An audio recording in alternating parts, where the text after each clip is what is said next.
Who doesn't love a good story about unquenchable rage and unstoppable vengeance?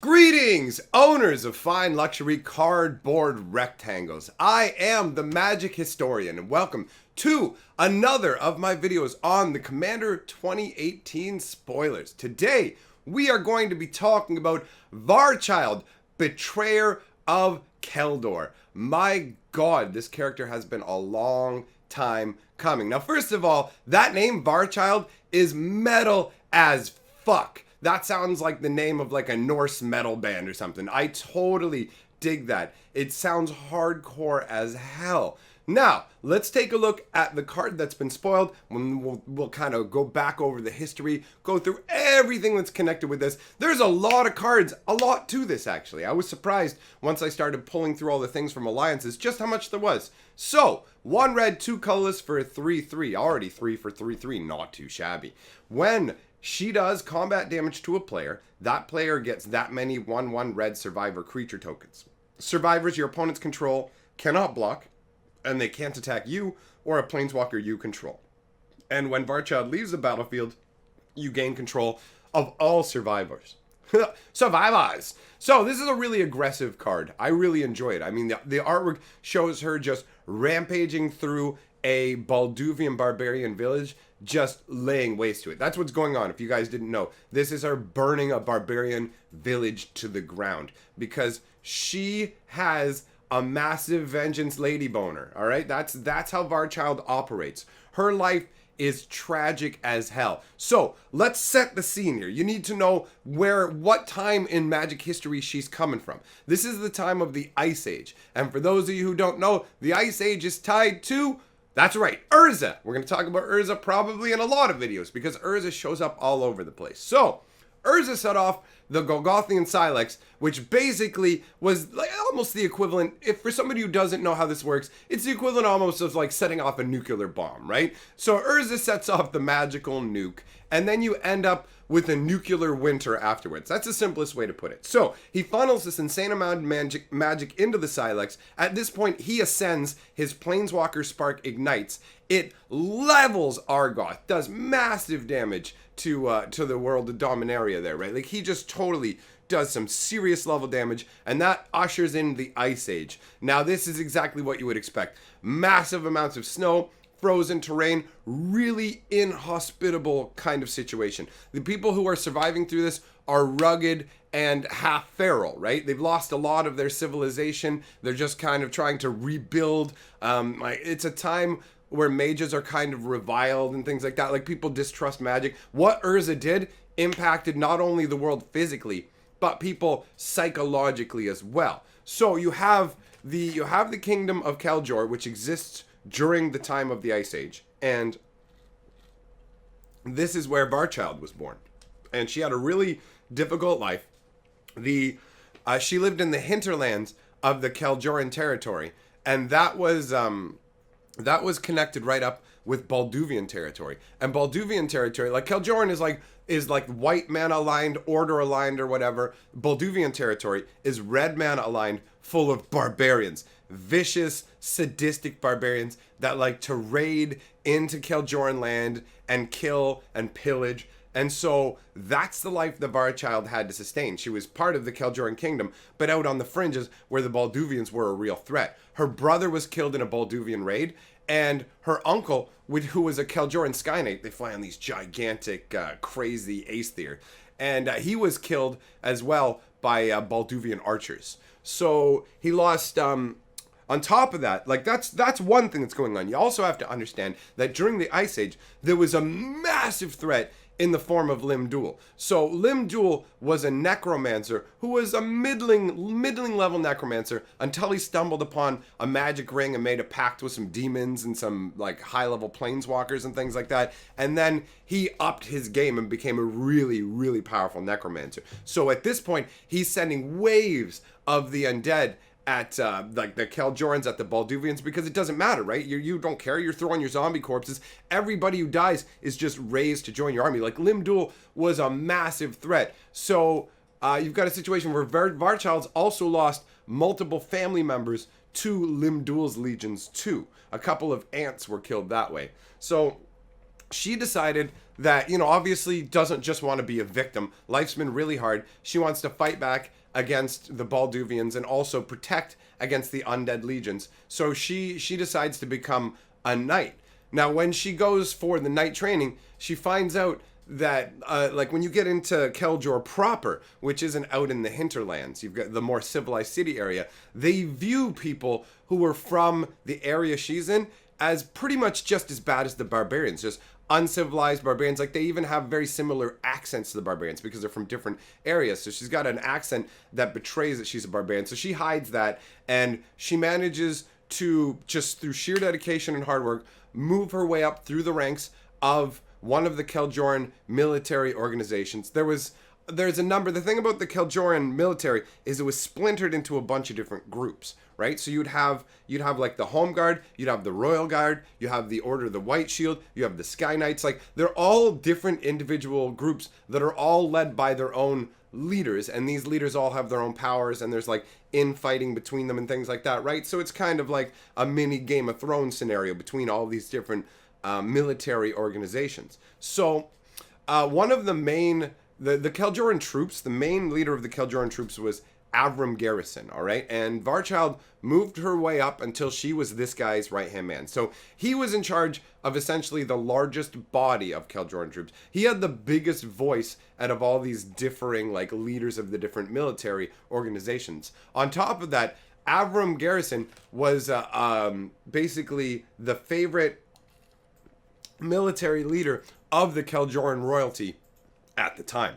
So the Keljoran royal at the time was a queen. She was a big fan of him. He was currently working on basically amalgamating all of the military units into one force. What he wanted to do was have every single branch, the Sky Knights, the Home Guard, the Royal Guard, all brought together under one umbrella with him as the overall general of all of the military forces, okay? But now the queen did not live long enough for his plan to come to fruition. And when the card that we all know, King Darien of Keljor, that's who we all know on the magic card, right? He becomes the ruler. Now, he's not interested in giving Avram that much power, but at the same time, he doesn't want to offend him or anybody else. So he's basically kind of playing all the different military leaders off of each other and maintaining that balance, because he doesn't want, for anybody who doesn't understand, one of the biggest threats to a government is that your own military will turn against you. Like, if you have one general who's in charge of everything and that general gets in his head to take over your kingdom, you're out of luck, right? Because he has all your forces. That's why it's a really good idea to take care of your military. And in this case, Darien doesn't want his military to just be all under one person's control. So this situation where Avram Garrison is not given what he wants was the final straw for him. He's old. He's been defending Keljor for a while here, and he's given the city as everything. And over the years, he's seen that the people have just become lazier, and they're not basically, it's not the same city, and they're not to him the same citizenry that he was taking care of, and they don't appreciate what's being done, and they don't deserve it. And so he wants to basically take over the kingdom for himself, and then use the kingdom to bring war to the barbarians. That's the idea. So what he does is he forms the Knights of Stromgald, right? And these, later on, you would see these in the Ice Age cards, because they would have, like, protection from white. And the reason that they were like that is, unbeknownst to people outside the Knights of Stromgald, lim-dul, that necromancer we were talking about, managed to infiltrate the Order and take it over. And he basically zombified everybody. So the Order of Stromgald became an order of zombie knights under the control of lim-dul. So they were originally an organization planning to kill the king, blame it on the Balduvians and the wizards in order to take control of the nation and declare war on the Balduvians, like I said. But the thing for Varchild was, she had moved up high enough in the government. She found out, not in the government, sorry, in the military. She found out about this coup, and even though she hated the barbarians and knew the end goal was to take on the barbarians, she couldn't stomach the thought of destabilizing the kingdom and allowing the king to die. So she actually defended the king against this situation. So the Stromgalds were basically the Knights of Stromgald at this point. That's when they were defeated in Keljor, kind of run out of there because it was exposed that they were actually agents of lim-dul at this point. And because of the fallout of this entire event, what happened was, instead of unifying all the military branches under somebody like Avram Garrison, King Darien decided to take this opportunity to actually unify all the militaries under him. And what this did was this solidified his control. This solidified his rule. It actually worked really well to his benefit. Obviously, the attack on his kingdom wasn't beneficial for him, but he used it to take care of the situation where all the splintered armies, bring them all together, right? So in the war against the necromancers, basically, not necromancers, necromancer. In the war against the undead legions and the necromancer, Darien asked Varchild to become the general of these armies. So they're all unified under him, but she's going to be his general kind of deal, right? And she accepts that, even though she knows it means that she's going to have to fight alongside of the barbarians. She puts aside, there's multiple times where she shows strength of character by putting aside her own personal feelings and doing what is best. But in the end, that vengeance deep inside her, it never went away. She always wanted to bring war to the barbarians. So after everything calmed down and the main battle with lim-dul was done, once they finally took down lim-dul, things kind of chilled out. There was also the Ice Age actually started to turn into the Great Thaw instead, and it's starting the Flood Age. So at that point, Varchild resigned as general, and then she actually went rogue and rallied her own army, her own private militia, that she would war against the Balduvians. Now, she never actually ended up wiping out the Balduvians. It's funnily enough, the Balduvians under the lead of Levissa Coldeyes and King Darien of Keldor actually ended up melding to become New Argive. They actually became the biggest political power on the continent once the Order of Stromgall got completely wiped out, because they were sticking around for a while. But once they got wiped out, New Argive took over as the main political force on the continent that they were on. So the daughter of King Darien and the son of Levissa actually married, and that's what caused this all to happen. Now, this is obviously past Varchild's time. She had already gone crazy and gone out into basically barbarian hunting. So when I first saw the spoiled card, I thought of Varchild's War Riders, which the concept is these raiders that are just pillaging, and this was it. You didn't get to see Varchild back then. You'd see her hinted in at cards, and it speaks to her character, and it's interesting. We're going to go over some of these cards and show the contrast. But Varchild's War Riders from Alliances, 1 red, 1 colorless, gets you a 3/4, and it's got Trample Rampage 1 with cumulative upkeep. Put a 1/1 red survivor creature token into play under an opponent's control. So you can see that overlap from the spoiled card that we're talking about, the new Varchild, the actual Varchild, and these War Riders, in that they both create survivors. They're both showing villages getting burned. So the idea is that those tokens that are created are a result of this pillaging. Now, the idea behind it in the Trample and the Rampage 1, for those of you who don't know what Rampage 1 is, and that will be most of you, Rampage 1 is one of the worst keyword abilities ever made in Magic the Gathering. How it works is it gives the creature +1/+1 for every creature that blocks it past the first creature. So Rampage does not do anything if this creature's only being blocked by one creature, which is 99% of the scenarios, right? Which is why Rampage is terrible. And when this is blocked by more than one creature, for each creature above that first creature, it gets just +1/+1.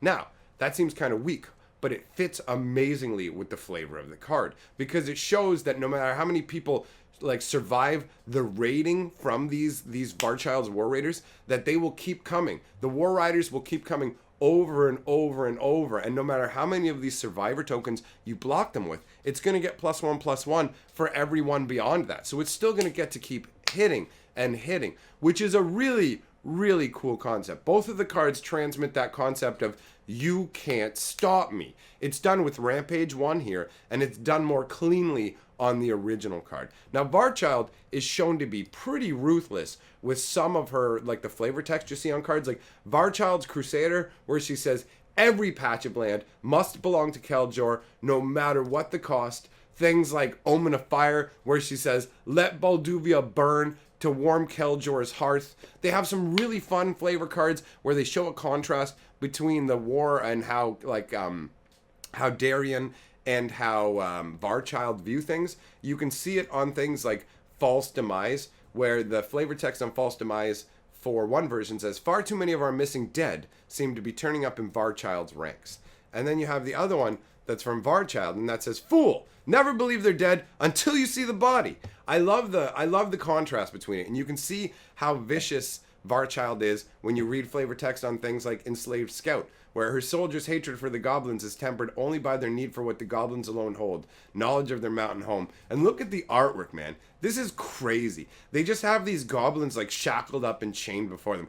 These people are vicious. These are people who are living in really, really hard times, and they're doing what it takes to survive. Honestly, it's amazing. I love the little snippets of flavor text. You get to see what these barbarians look like, the enemy on the Balduvian Warmakers, and on there you see a flavor text quote from Varchild saying, "Those mewling barbarians will cower before my righteous steel." That's some epic level quotes. And I mean, she was so impactful that Lovisa Coldeyes, who is the chieftain of all the barbarians, right? She recognized Varchild as a massive problem. And you can see this in the flavor text from Balduvian Hordes, because this is her hordes, right? And so Lovisa is saying, peace will come only when we have taken Varchild's head. Now that didn't turn out to be the case, right? The peace came because of the marriage between Darien and whatever. And as far as I understand, they didn't murder Varchild. She just wasn't successful in her crusade, unfortunately. They didn't specify exactly what happened to her, but I just love the unrelenting nature of her. The quotes on things like reinforcements where it says, "Let them send their legions. I'll show them that my truth is stronger than their swords." Like, the way that they wrote this stuff was so much better back then. And they show how vicious and uncaring she is with cards like Martyrdom, where the flavor text says, "Martyrs are cheaper than mercenaries and a far better investment." Like, that's brutal. And even in the way that she teaches, there's the card, where is it? Sorry, I'm clicking through. There's so many different cards that I wanted to reference. It's called Veteran's Voice. And this is another one that references both Darien of Kaljor and Varchild. So Darien's side says, good soldiers rely first upon their training, then upon their instincts. Right? So that's pretty good. And then you have the version from Varchild. Teach by example. If your students do not survive, they were not worth the lesson. Wow. That is a harsh sentence from a harsh lady, but a successful one. She's obsessed with barbarians to the degree that even just watching birds fly by, like Wild Acer just soaring through the sky, she looks at them and muses. Flavor text on Wild Acer even says, "What barbarian secrets do they spy from their lofty perch?" Wishing she could see with a bird's eye view so she could better bring war to the barbarians. She's an absolute maniac. She doesn't care. It's just about the end goal. Do you believe in what I'm doing because it needs to be done, or do you believe in it because I'm paying you? You can see it on Soldier of Fortune. She says, loyalty to coin is loyalty nonetheless. So that kind of stuff is amazing. There's so much just that comes together. And finally, we have a card to represent it. And when you look at the card overall, with all of this information taken together, it feels very right. You have the artwork where she looks amazing, right? She's got like, she doesn't have the she is vicious and relentless like the barbarians. But when you look at her armor and everything like that on the horse, it has a more ordered feel to it. It's very finely forged, smooth craft, the kind of things you would find in Kaljor proper. This is the regalia of a general, right? She has some really nice polished armor, which is an amazing contrast to the absolute just chaotic burning of the village in the background. And I love the flames licking up behind her and her hair kind of going back with that kind of flame bunch. Like this is an amazing action scene, and the horse looks fantastic with the artwork as well. You've got the survivor concept where it doesn't matter how many people survive, she'll just keep going and it'll never end. And then the gaining control of all survivors at the end can be looked at the unification of all of the everything once the prince and the princess of the two different the barbarians and the Kaljorans get married. So that to me is a pretty epic story overall, all tied together in one card, but told through the flavor text on so many different cards, and obviously in little blurbs here and there for the story as well. So I found this incredibly interesting. I love when they do cards like this. Let me know what you guys think. Thanks for coming on board and hanging out with me. I'll see you next time. And together, we are the sixth color of magic. Dilly dilly.